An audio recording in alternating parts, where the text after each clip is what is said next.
দেখো বন্ধুরা, মসুর ডাল নিয়ে চলে এসেছি তোমাদের সঙ্গে। একটা ডালের রেসিপি করব আজকে।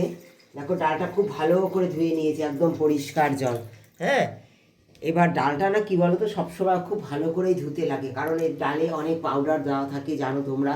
হ্যাঁ, তাই তোমাদেরকে আজকে এমন একটা রান্না দেখাবো, মানে সর্দি কাশিতে মুখে রুচি চেঞ্জ করার জন্য।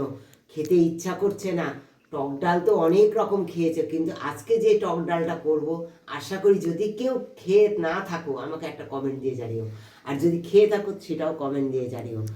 শেষে তোমাদের দেখাবো আমি কি দিয়ে টক ডালটা করছি। এই ডালটা এখন আমি সিদ্ধ করে নেবো। দেখো, প্রেশার কুকারে জাস্ট একটা সিটি দেব। একটু জল দিয়ে দিই বন্ধুরা আগে। জাস্ট এই বাটির 1 বাটি জল হলেই হয়ে যাবে আমার।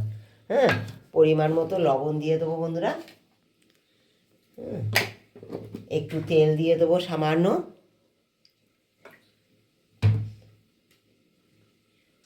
একটু হলুদ দিয়ে দেবো।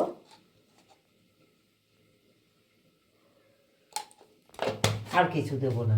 দিয়ে ডালটা দিয়ে একটা সিটি মারলেই এটা সিদ্ধ হয়ে যাবে।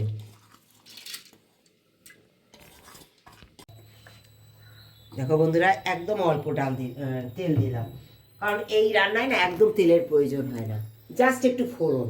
হ্যাঁ, এই ফোড়নেই এটা বাজিমাত হবে। এত ভালো লাগবে রান্নার ডালটা। অনেক রকম টক ডাল খেয়েছো, কিন্তু আজকে যে টক ডালটা করবো আশা করি খাওনি। দারুণ সুস্বাদু হয়, আর সর্দি কাশিতে মুখে রুচি আনতে শুধু মানে ওই ডাল ভাত দিয়েই মানে এই শীতে পেট ভরে যাবে দুপুরবেলা।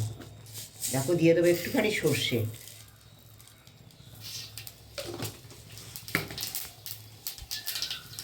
যারা নিরামিষ খাও তারা পেঁয়াজ রসুন দিও না, তাতেও ভালো লাগবে। দেখো, সামান্য পেঁয়াজ আর রসুন দিয়ে দিলাম কুচিয়ে।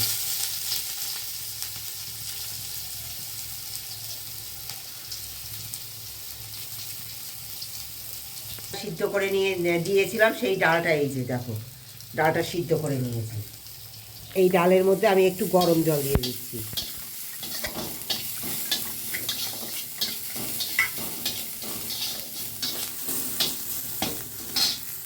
খুব বেশি ভাজবো না, পেঁয়াজ রসুন বেশি ভাজতে নেই, পেট গরম হয়ে যাবে, যেহেতু এটা স্বাস্থ্যকর রান্না। দেখো, দিয়ে দেবো ডালটা। এইবার দেখো, এই যে আমলি শাক তুলে নিয়েছি বাগান থেকে। তোমরা তো জানো আমার বাগানে আমলি শাক আছে, সুন্দর বেছে ধুয়ে নিয়েছি। এই আমলি শাক দিয়ে দেবো এর মধ্যে।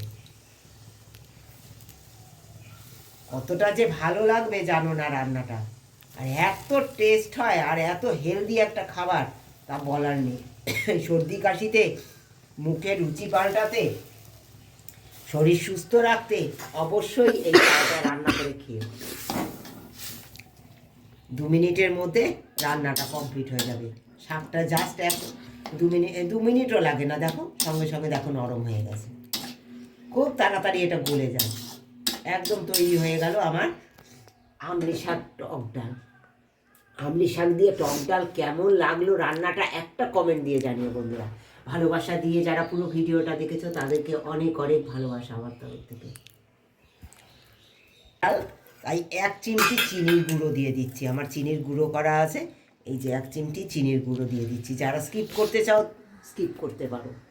হ্যাঁ, দিয়ে নামিয়ে দেবো। একদম তৈরি হয়ে গেছে। দেখো, সুন্দর শাকটাও গলে গেছে। এবার নামিয়ে দেবো আমি। বন্ধুরা, এই আমলি শাকের ডাল নিয়ে বসে পড়েছি।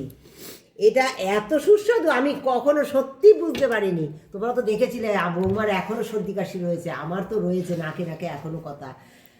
মুখে কি বলো তো, সর্দি কাশিতে একদম মুখে রুচি নেই। আর সবসময় একই রকম এই আমলি শাক দিয়ে ঘন্ট হেনা তেনা অনেক কিছু তোমাদের দেখিয়েছি, কি মাছের ঝোল, কিন্তু মাছ তো খেতে ভালো লাগছে না, তাই এইটা ডাল করলাম। ডাল খেতে খুব ভালো লাগবে, মানে দারুণ লাগছে, দারুণ। মানে আমি ভাবতেও পারিনি যে এত সুস্বাদু একটা টক ডাল হয় আমলি শাক দিয়ে। এত ভালো হয়েছে, দারুণ দারুণ। অনেক তো খেয়েছো আম ডাল, অনেক কিছুর ডাল, টক ডাল করে, এইটা একবার খেয়ে দেখো, সবাইকে অনুরোধ করলাম।